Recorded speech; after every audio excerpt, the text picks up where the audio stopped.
Hello, everyone.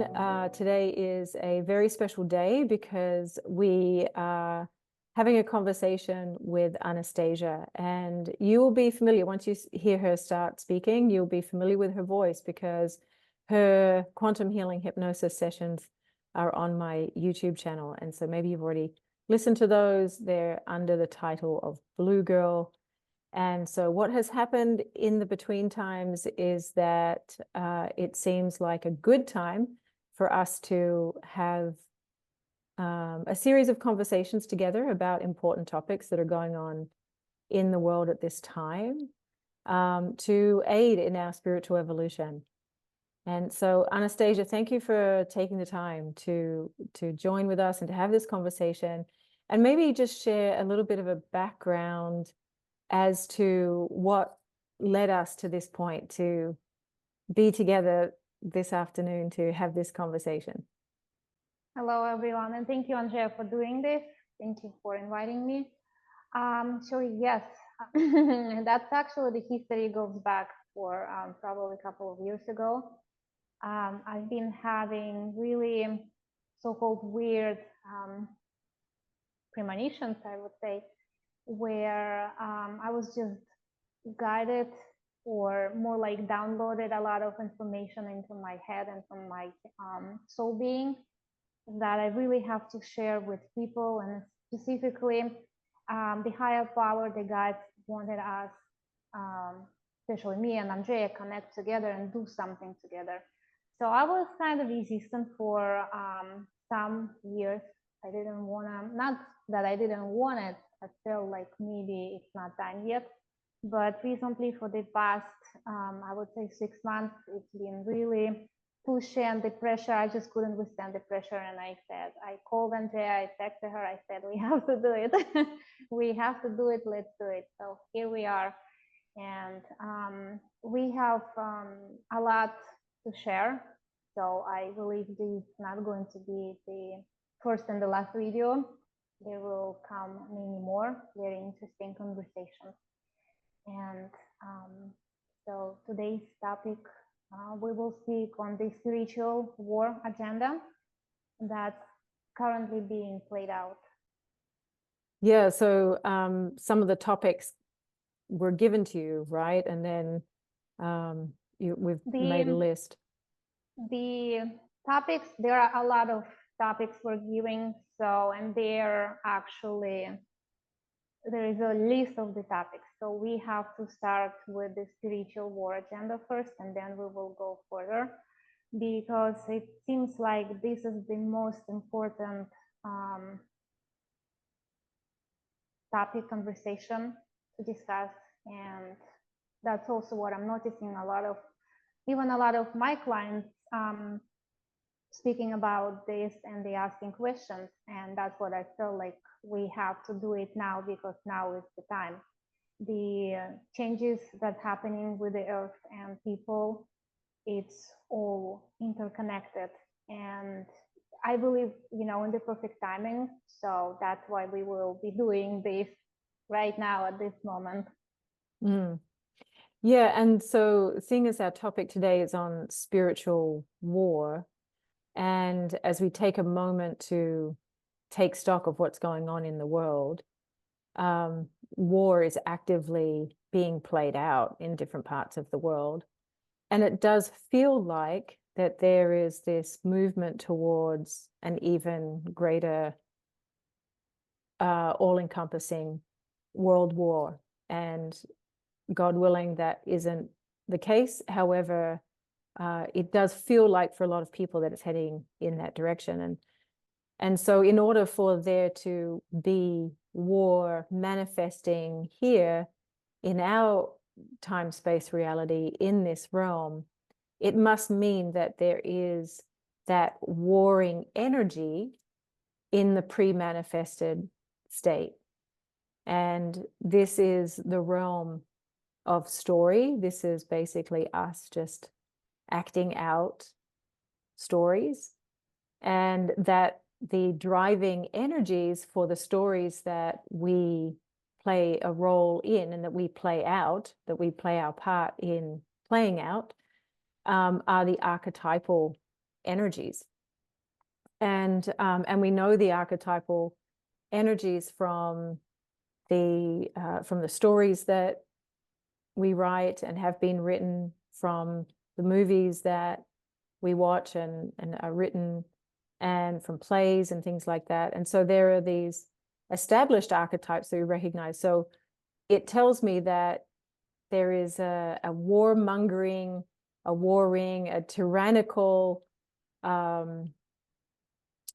archetype that is quite active in our realm for us to be experiencing it, you know, as we are in the temporal world that we're in.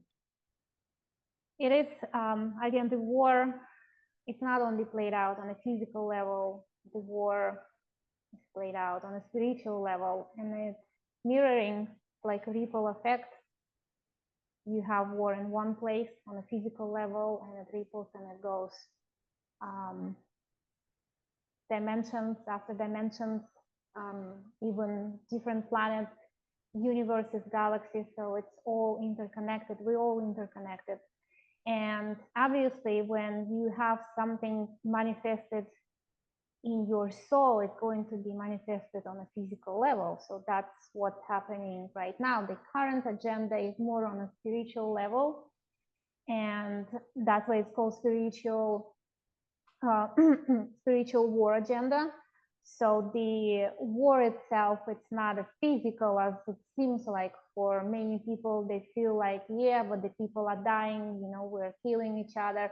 Yes, people are dying. But if you look on a much more deeper scale, the spiritual war it's a soul to soul. It's the souls that are fighting with each other. So, and again, that can also show that not just two souls fighting against each other, it's you fighting deep inside of yourself. So, and that's how the spiritual war was created, is to keep people not in alignment with themselves, not in alignment with the God. And how that happened, the negative entities, the evil, the devil, you know, there are many faces and names to this negative energy. That energy keeps the, for blacks, the DNA particle, the essence, the God essence, the God gene in your DNA that actually keeps you black from accessing or connecting to the God, to the divine power. And why it's being done, again, it's done out of fear, because those negative energies, they are actually afraid of losing control.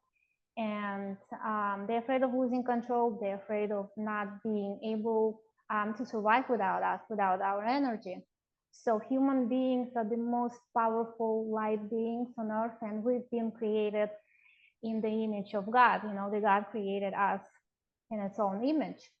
Why it was done in such a way? Because God, the divine power, at some point decided to just, you know, start creating more and more and split itself, so we can help co-create in other places in this, you know, expansive universe.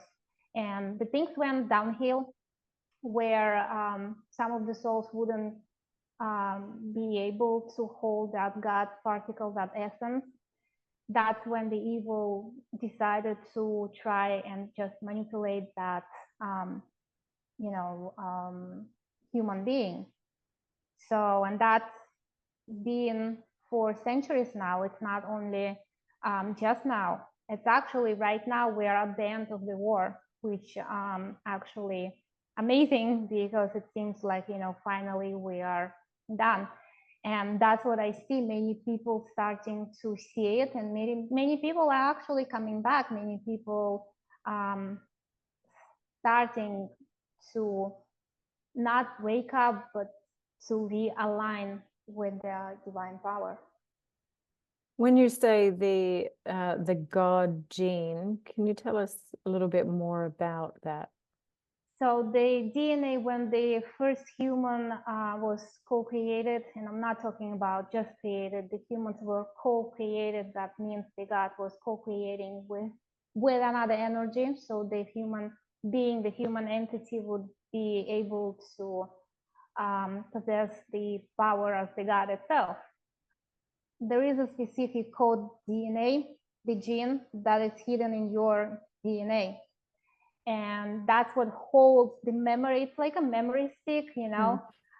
Each computer, even phones, we have this small memory device that we can actually access. So it was put in us, so we will remember when the time comes. So we will remember and hold that energy, and more likely come back to the divine, come back to the God. So that piece, that particle was blocked by negative power. How it's being blocked, there are so many ways actually, and many of the ways are familiar. So it's the vaccinations, it's the food, the pollution, again, the fear mongering, you know, they keep you in such a fearful state that your frequency goes really down, and that particle actually just stops working. It's just, it's like it gets rusted. So, and that piece, we hold it in our body, and that's amazing. That's the spark. And what I've been shown, what I saw, actually, it is sparking. It's a spark. It's a small spark inside of your DNA. When the energy flows in your body, you can feel that spark. It just goes up and down your body, and holds the power of the God, holds the power of the divine, which is amazing and beautiful. And so it's like that spark gets it with I would say the candle. When you have a candle and you blow it, blow on it, it will just distinguish. But there are moments when you blow the candle and it's not just completely distinguished, it gets smaller, but then it goes back. Right. So that's what I see with this human, you know, God DNA particle. It's there. It goes really, really low, but it will pop up just when, you know, when the time comes right. So it's not completely extinguished. Although I saw some of the souls where their essence was completely gone, but that was done by the artificial intelligence. So that soul was completely extinguished, or we can say the soul left that body, and the body was just repossessed by the artificial intelligence, just like computerized. It was just computerized. So that God particle was replaced by the artificial particle, which is more mechanical. And those are the puppets, I would say, who are playing the main spiritual war agenda. And so I'm interested in this idea of the blocking. It's like the means to be able to connect and communicate with the original creator, with God, is there, but it's that something is put in place so that the communication channel becomes blocked. It's more restricted. It's not restricted. Blocked. Yes, yeah. It's more restricted. You cannot access certain abilities. You cannot manifest as the God manifests, as the higher power manifests. So, and you are also unable to co-create on a higher level. So everything is down, the frequency is down. You only have basic instincts. It's a survival, eat, you know, make babies, work, come home. So why is that so beneficial? For whom is it beneficial? You can ask this question. So again, those entities, the lower dimensional entities, the negative entities, they want us people to be on a lower frequency, so we will become slaves, so they can actually feed on our energy. And that's how, you know, that's how it's done. And again, you know, this restriction comes if the human being is allowed to do it. It's not with everyone. You know, not many people are actually restricted, or their DNA God particle is damaged or restricted. They still hold it, and it's strong. It's strong, and now no matter what being done to them, no matter how much the negative entities poison those human beings, they still hold it. They still hold this spark, and it's strong. So, and what I've seen is there is agreement between, you know, negative entities and the human being to actually go through this process to re-experience this blockage, this restriction of your God gene particle, DNA particle, so you can actually re-experience it, you know, and see what you can actually do and go back. So that's another thing. What I noticed is it's actually helpful, and even evil is playing its own part on a good terms, because that's another thing that shows you that you are so strong and powerful being that even in such a situation where it seems everything lost and you are the most precious, the most strongest divine, you know, particle is almost you know, gone, it's restricted and it's black, you can actually restore it. You can go back. So, and that's what gives amazing feeling that you are, wow, I'm a powerful being, I'm a divine being, I'm a strong one, I can do it. So, and that's why I always see, for me, I don't see bad as bad, good as good. There is always, you know, neutrality in between, and good plays its own role, bad things playing its own role. So you can't just, you know, you can't say that this thing is bad or that thing is good. And again, you know, in many cases, if you can just see, there are many good things that are actually bad for you. And there are bad things that are happening, they are actually good for you. So it's like, you know, it's all energy, it's the energy flow. So the important thing, the takeaway there is that on some level, it's been allowed. On some level, if that is your experience, that permission has been given in order for that to be the experience, and the experience is an important one because it has a certain kind of desired outcome through that experience. And so from that point of view, it's not really bad. It might have the appearance of being bad or being evil or being disconnected, but actually it has a greater part. It's got a greater purpose. So you were talking also about how the God spark has been interrupted through, I think you're referring to technology. I knew that this was going to be our topic, and I just happened across this video, and so I thought I might just play it for us. This is what convinces people to accept, to legitimize total biometric surveillance. We want to stop this epidemic.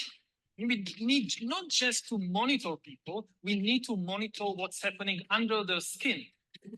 So this is the World Economic Forum's chief advisor, and his name is Yuval Harari. Maybe some of you who are listening to this are familiar with his voice.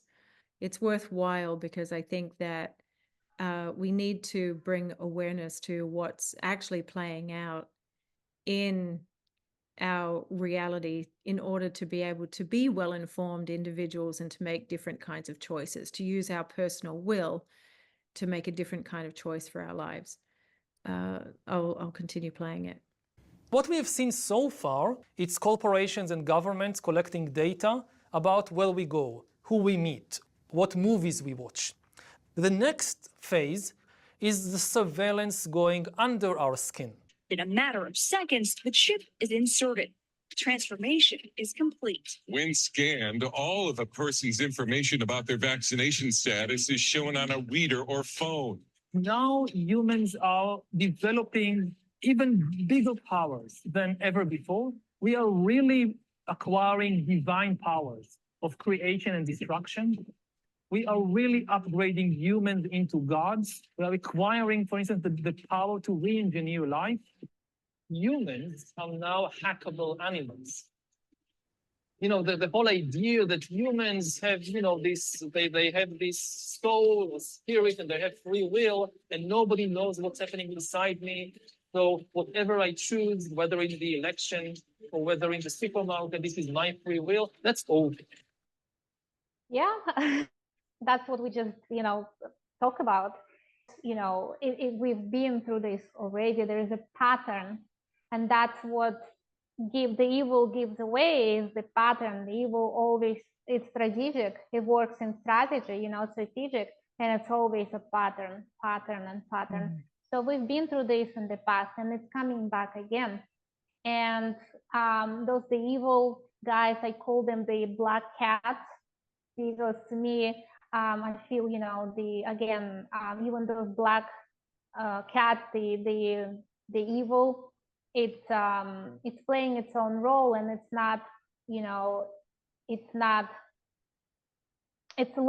lost child. I feel like it's a lost child that just needs to come back to the divine. And that's why I call them black cats. So even those black cats, they could be us in the past.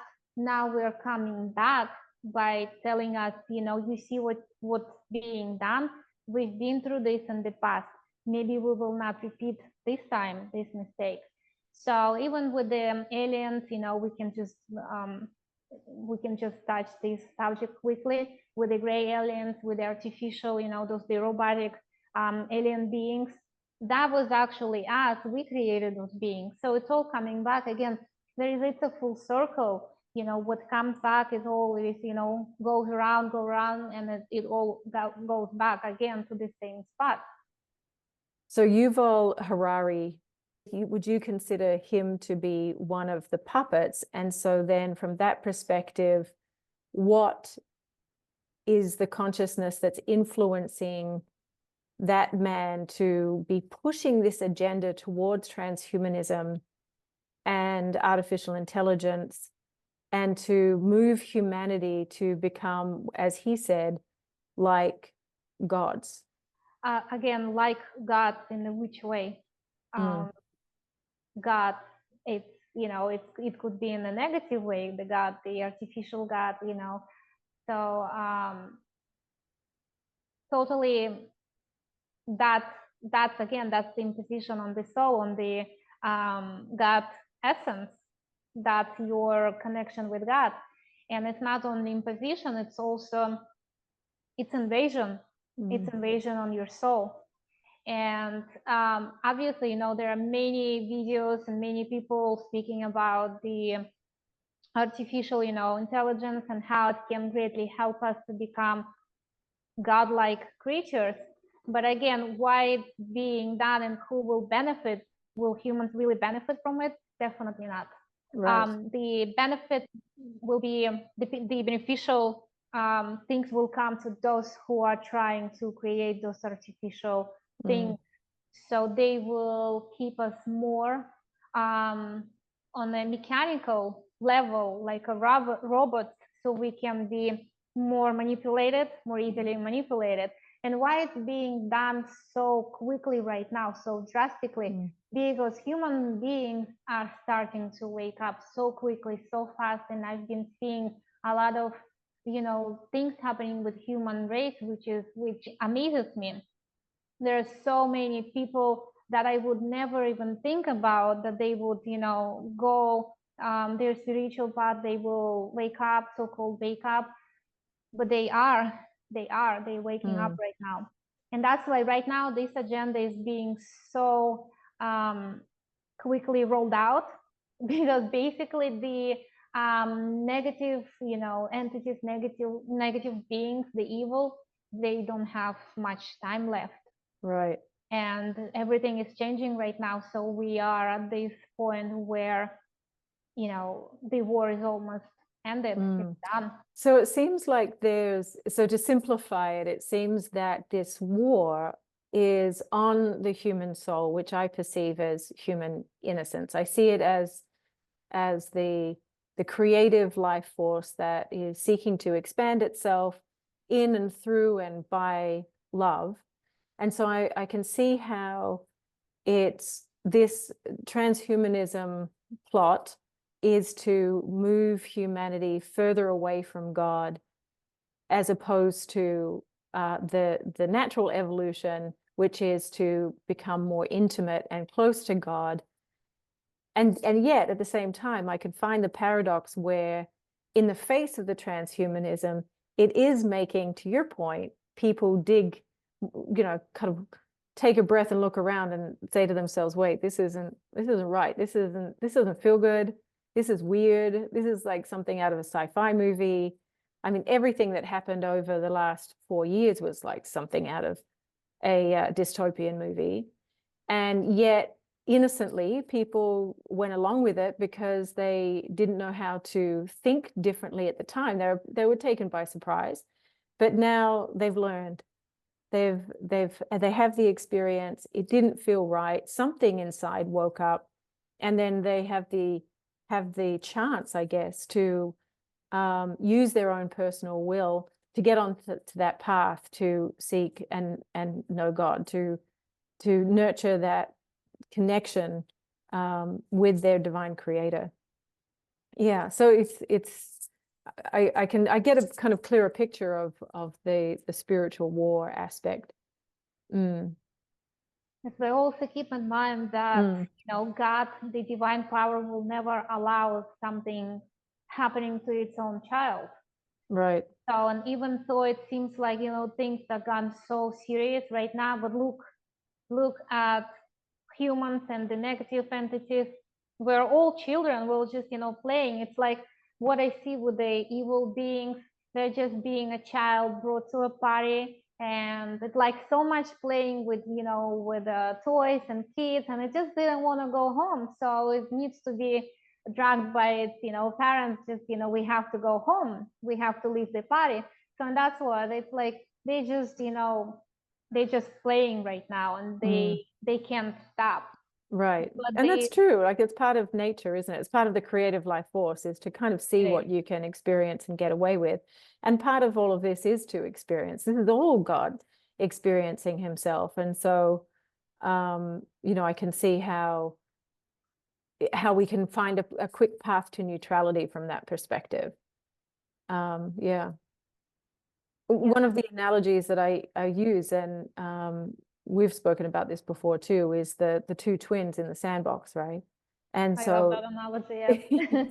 So you reminded me again, as you were talking about the child at the party having a wonderful time and then not wanting to leave and having a tantrum, because so the two twins is one's the what we would consider the good one, the angel, and then the other one is the little devil. And we might even use that language kind of tongue in cheek, where the little angel is happy, just sitting in the sandbox, creating carefully this beautiful castle, taking the time with the design, and the little devil twin is off,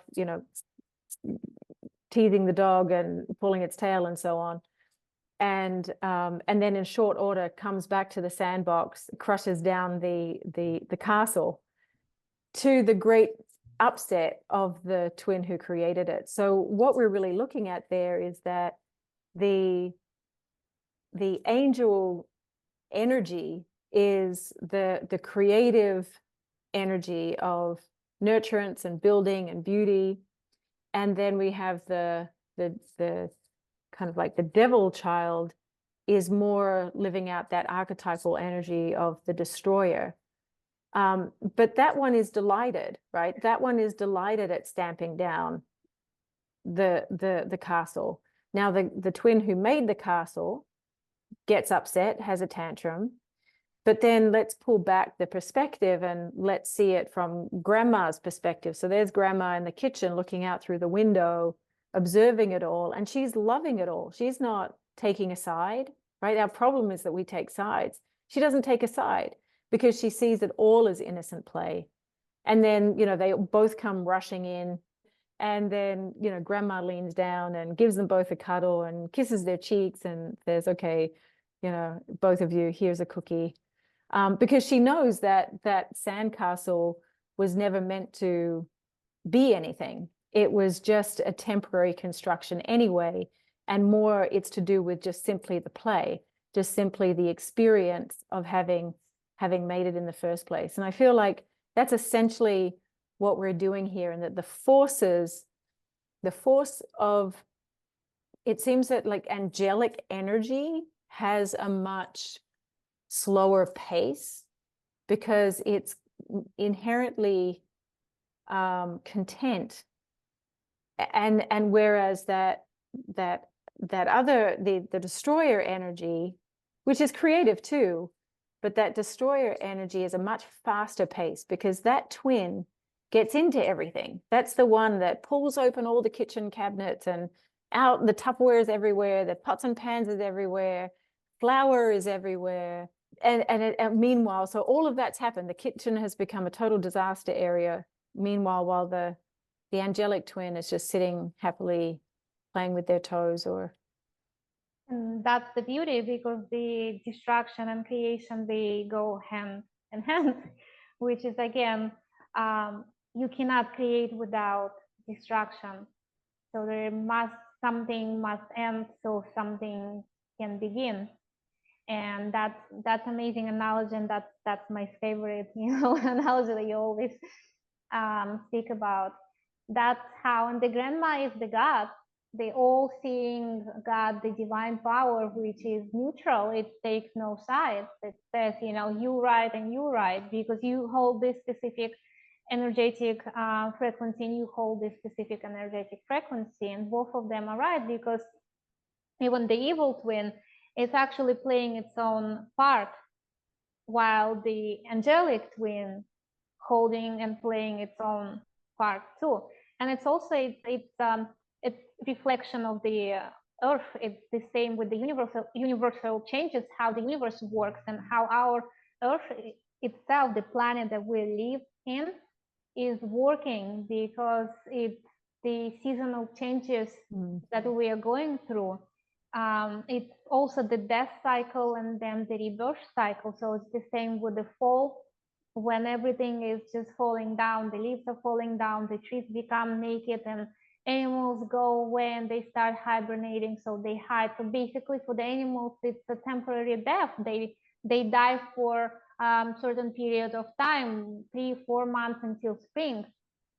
So, and if you look at it, when the fall comes and the winter comes, it's actually very scary, and it's uncertain, and it's scary because it's ending. Something is ending, and you don't know, you don't know what's gonna be coming.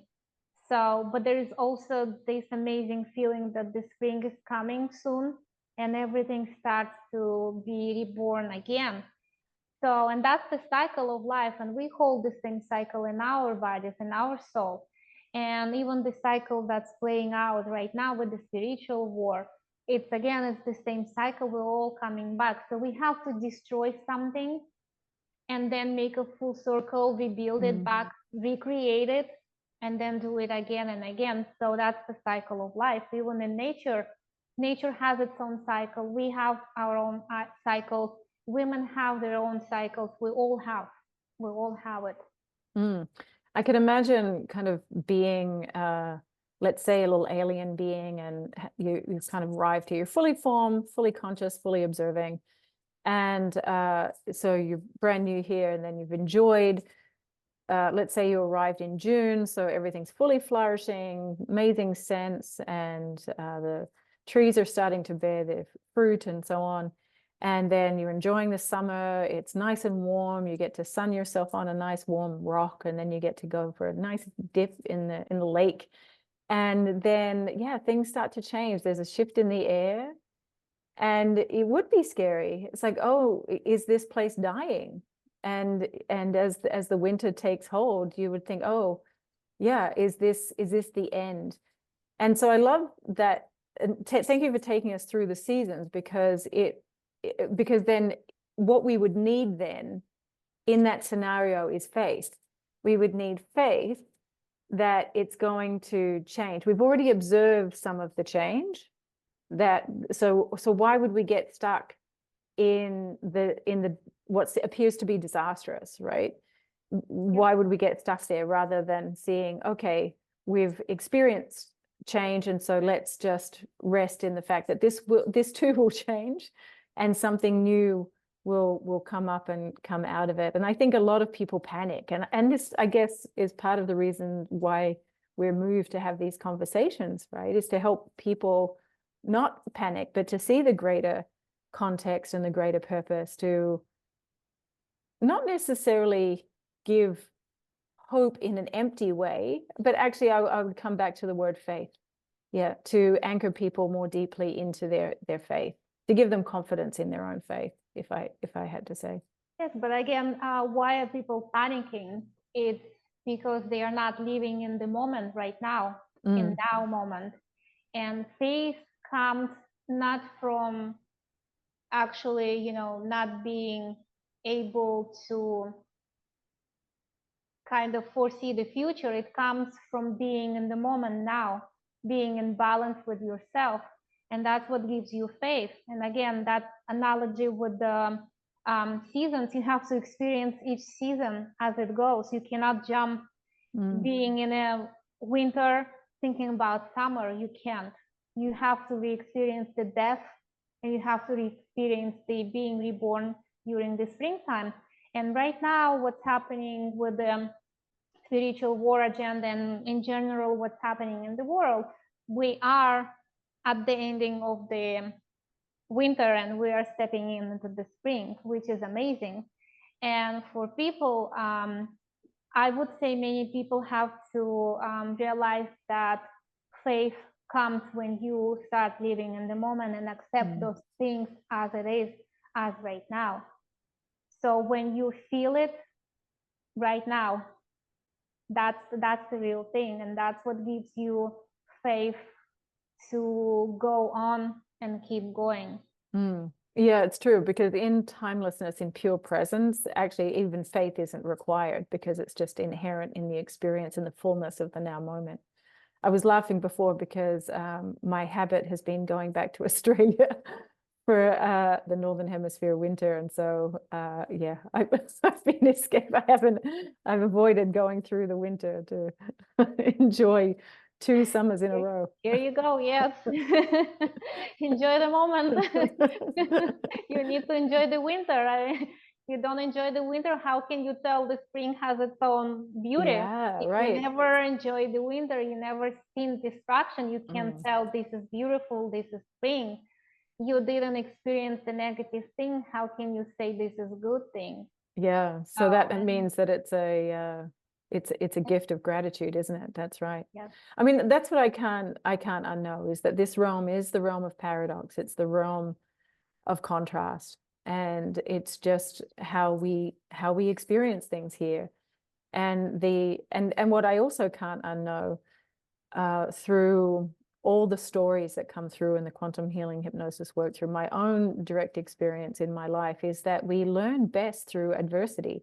A couple of years ago, I really wanted to grow my own edible garden, and I didn't know anything going into it, but we started from seeds, and they grew little sprouts, and then we planted the little sprouts and we nurtured them. We meaning all the parts of myself. But I actually was in community, so some of my other girlfriends, we had decided that we would do this together and compare notes and share our bounty. If one of us was growing something that the other one wasn't, we would share our harvest and so on. But what I learned was that, you know, the little critters would come in, you know, to my chagrin, to my disappointment, the critters would come in and, you know, have a feed, go to town, or even, you know, to my disgust, they might climb up and grab a tomato and then just take a bite out of it and then throw it back on the ground. But what I noticed was that out of the trauma, out of the adversity, the garden, to, you know, to an extent, by, you know, by degrees, right, would actually respond by becoming even more resilient and double back. So one time I was trying to grow a sunflower and also a zinnia. And I guess when the flower is just about to become a flower, that's apparently, at least I can make this deduction from what I observed, it seems to be the most delicious time. Because right when the flower, I'd be so excited watching this flower about to become itself, what we've been waiting for. And then the next morning, oh, gone. And somebody had eaten it. But what I noticed was that even if I just left the stalk with the roots, miraculously out of the side, another little branch, another little part of it would sprout out and would start to it wants to become itself, is what I'm getting at, I think. So what I'm getting at is that we seem to respond and grow and become stronger through the adversity and what we would perceive perhaps as trauma.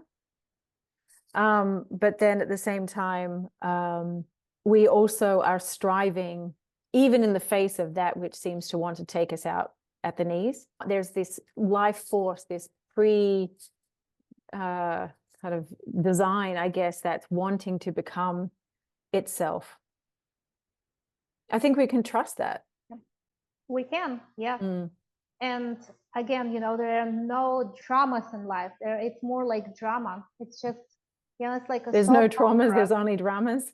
Yeah, it's just a drama. It is just drama. It's how you see and accept those things, and you either become stronger or you break of being eaten, just like that tomato or that flower. So you choose. And again, well, you become a victim, don't you? And you don't have to. You do, yeah. You But know. again, that's the choice which you probably want to experience it. So, but knowing that you have a choice to experience this or that, that's what gives you power, and that's what makes you godlike creature. Again, you are not just godlike creature, you are God, you are the creator, and you capable of creating, of many great things, which human beings now start to understand more and more. And that's what I told you. I've seen many people, they change just like that in the blink of an eye. They completely different people. That person is completely a different person. And what I see that spark in the soul. It becomes alive. It's there. That's light that connects you to the God, and that what helps human beings just to go on, keep going. But when we're in the victim mode, right, or when we're depleted, and often through thoughts that are malaligned with faith, that then we become vulnerable to the archetypal consciousness that might, for example, activate the saboteur, and then that seems to, in one of the sessions that I had with quantum healing hypnosis, there was a whole discussion about these disincarnate beings who were mischief makers. And so they would just kind of enter the energy field of somebody, and they would just influence their thoughts, influence, tickle their feeling states. You use the word puppet. This is coming full circle, really, because it seemed that that's what they would do, and more for fun. There seemed to be rules around it. It's not like they could actually have you really harm you or extinguish a life. That seemed to be beyond the rules. But so that was this kind of like level of mischief making beings, but then there must be these greater beings who do, part of that soul contract does include the extinguishing of a life. But actually, I'm kind of going in a direction I didn't mean to go in when I started talking about this. The direction I was going in was that I think part of our spiritual self-mastery is to start listening to the thoughts that are coming in, and then discerning whether these thoughts are mine, or whether they belong to me, or whether they are helping me to fulfill my divine mission, my soul's purpose, or to live in alignment with God, or bring me closer to God, or is this actually disconnecting me from my soul's mission, taking me further away from it, and disconnecting me from God. So I feel like that's where our personality could be used as a useful tool to start to make discernments, because there's no such thing as an original thought. And some thoughts, and we're psychic beings, we're energetic beings, we're amplifiers and receivers. And so, yeah, I can see how we might be innocently influenced. Yeah. Yeah, well, with the puppet, with the puppet thing is to allow the other being take over or send you those thoughts, you have to be on a specific frequency. Because the beings who are much more higher frequency, they have natural protection around them, which not many entities could just, go through and influence you. And that's why it's so important to keep your body and soul at a specific frequency. And it's more like, when you see the world being poisoned, you have to kind of, find the antidote for it. So if you're seeing, we are being polluted, so you have to make it less pollution for yourself. So eat more healthy food, grounding, sunbathing. So it all comes to this, again, to this full circle, which helps not only your soul, but to keep your body at a specific frequency, because soul, body, and mind, it all comes together and goes together. So yeah, again, the puppet thing for me is pre-agreed. Pre-agreed, yeah. I mean, I think if anything is manifesting in our consciousness. Even those entities, we create them. We are so powerful that we are able to create those negative entities. They are part of us. Yeah, right. Yeah. Our thoughts, someday we thought about it. It's all being now manifested as the entity. Yeah, I think it's hard for people, me included, to think beyond chronological time, because we're creatures of time. And so it's hard for us to transcend time, but it is useful to start expanding our consciousness to include that possibility of parts of ourselves that transcend the appearance of this linear time continuum. Yeah. And so getting back to also taking care of the body, to keeping our body's frequency high, where my mind went as you were sharing that was that there are industries, there are manufacturers within the certain industries, within the food industry, the farming industry, that have the intent to lower the vibration. And so for our part as a consumer, it's our job then to be discerning about what it is that we're purchasing then to consume. So any fast food chain should be avoided, because the farming practices, the industrial farming practices are egregious. The whole production of the food makes it really not food. It's not food. I don't think you shouldn't even call it food. And same with the I don't know what you would even call them, like the Pepsi Colas and that's not real beverages. That's not in any way supporting your body's health and well-being. It's just empty except for the nasty agenda that's been infused through that. Same with the pharmaceutical industry.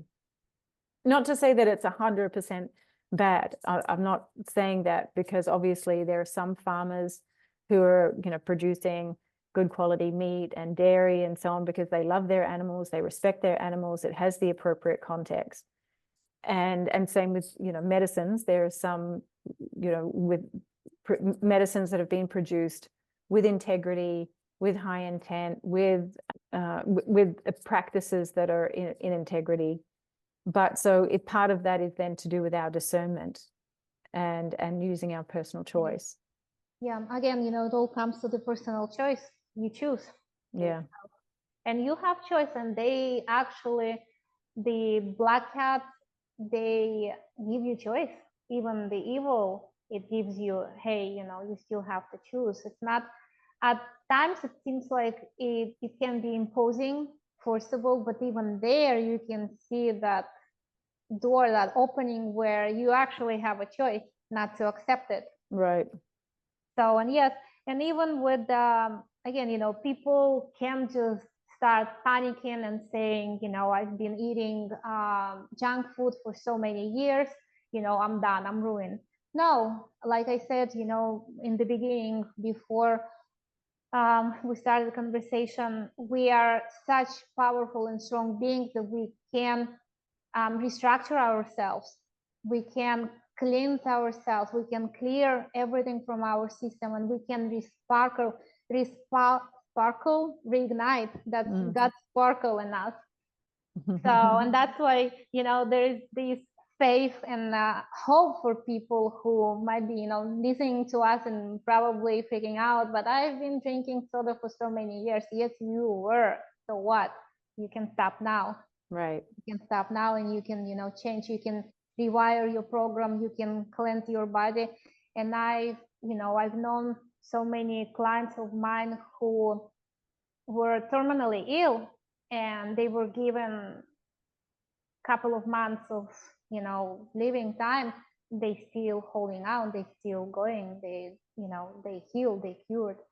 So, and that's why, obviously, there is agenda to poison human beings, but there is also another agenda of light beings to put us humans on the right path, to make the right choice.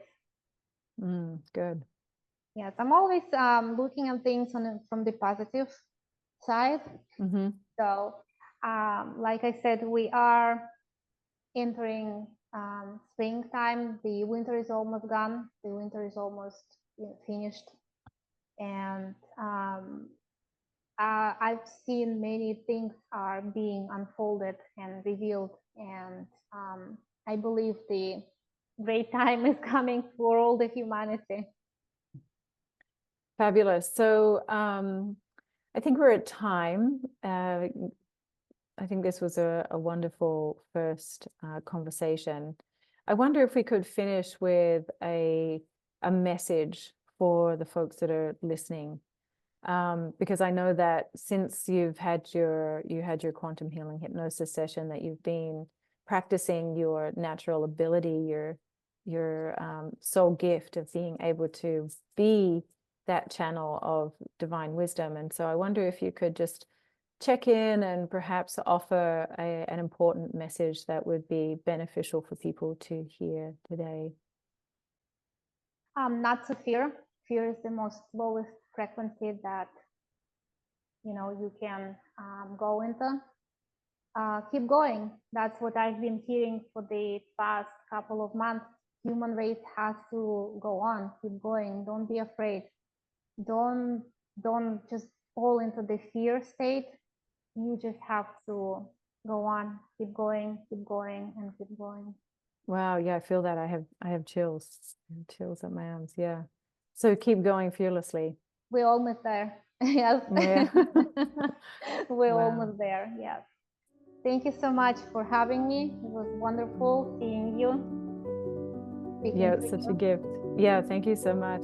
And I'm so grateful for your unique, divine, magnificent sparkle. Thank you. You too. So we'll talk again soon. We will. All right. Bye, darling.